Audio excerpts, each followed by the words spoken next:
Hi students, வணக்கம். இப்போ என்ன பார்க்க போகிறோம்? இயல் 3 எடுத்துக்காட்டு 3.16 பார்க்க போகிறோம். என்ன கொடுத்துருக்கோம்? பின் வருவனவற்றை முற்றொருமைகளை பயன்படுத்தி விரித்தெழுதுக.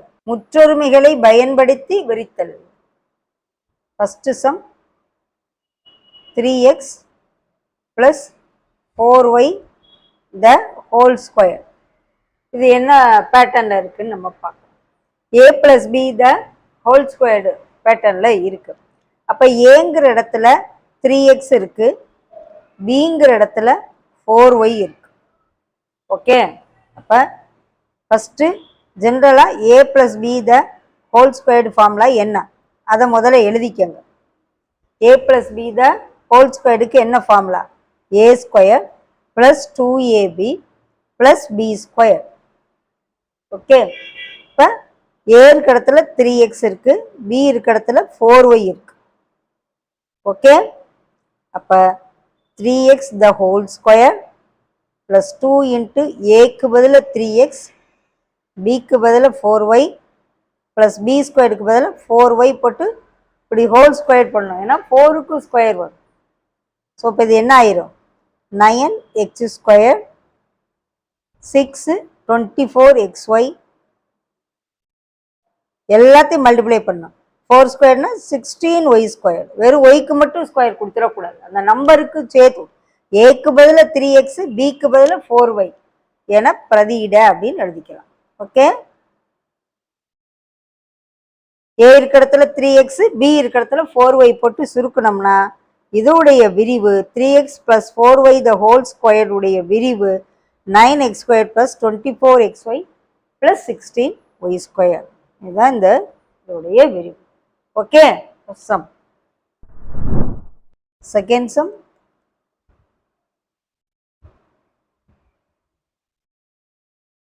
இது என்ன பேட்டர்ன்ல இருக்கு? a minus b the whole square பேட்டர்ன்ல இருக்கு. ஏங்கிறதுக்கு பதில 2a அப்ளை பண்ண போறோம், bங்கிறதுக்கு பதில -3b என பிரதியிட.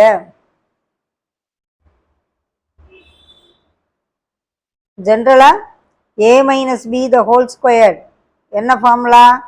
a square minus 2ab plus b square. So ஏக்கு பதில் இங்க என்ன இருக்கு? 2a இருக்கு, பிக்கு பதில 3b. ஏன்னா மைனஸ் நம்ம ஃபார்முலால கொண்டு வந்துடும்.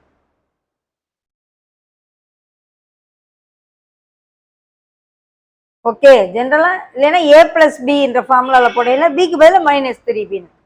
பட் நான் எடுக்கிற ஃபார்முலாவை a minus b the whole square ஃபார்முலால எடுத்துறேன்.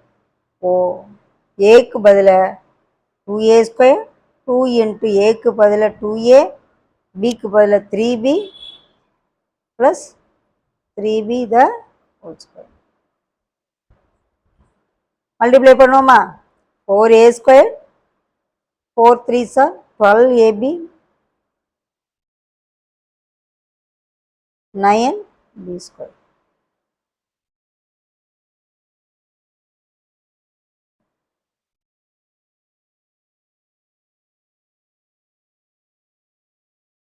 ஓகேவா? இது ஆன்சர் செகண்ட் சம்க்கு. a minus b the whole square ஃபார்முலால பிரிச்சு எழுதியாச்சு. Third some.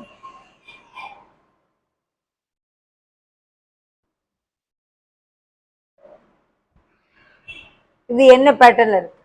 a plus b into a minus b. ரெண்டு டேர்ம் ஒரே மாதிரி இருக்கணும், சிம்பிள் மட்டும் வேற வேற இருக்கணும். அப்பதான் a plus b into a minus b ஃபார்முலால நம்மளால எழுத முடியும். ஸோ என்ன முற்றொருமை? a plus b into a minus bக்கு என்ன formula? a squared minus b squared. So ஏங்கிற இடத்துல 5x இருக்கு, bங்கிற இடத்துல 4y இருக்கு. ஓகே,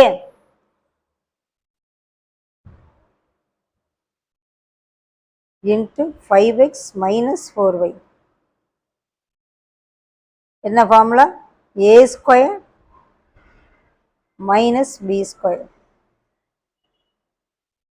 இது என்ன ஆயிரும்? 25x square minus 16y square. So இதோடைய answer. Okay, fourth sum.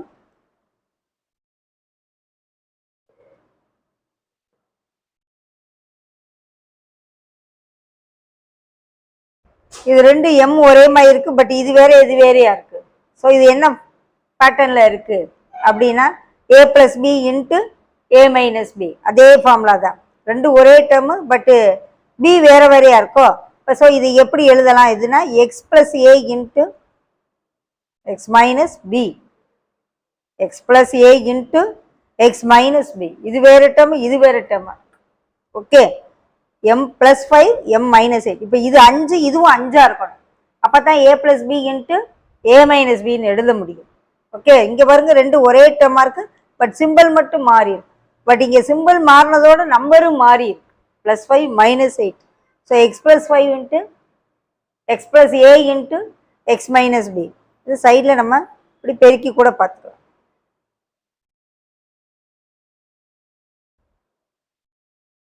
x square ax minus bx minus ab. Okay, இப்போ இதை சுருக்கணும்னா x squared plus a minus b into x minus ab. இதுக்குரிய ஃபார்முலா எழுதவா? இது என்ன பேட்டர்னில் இருக்கு? x plus a into x minus bங்கிற பேட்டர்னில் இருக்கு. இதுக்குரிய formula x squared plus a minus b x minus a. Okay, எக்ஸுக்கு பதில் m இருக்கு, ஏக்கு பதில் 5 இருக்கு, பிக்கு பதில் 8 இருக்கு. Okay,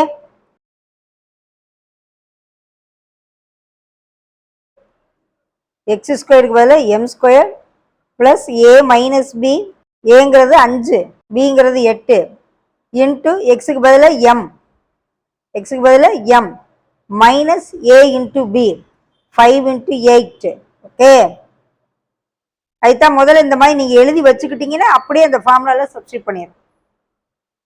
m square minus 3m minus 40. Okay, இது answer. m square minus 3m minus 40. Okay, 4 sum செஞ்சாச்சு.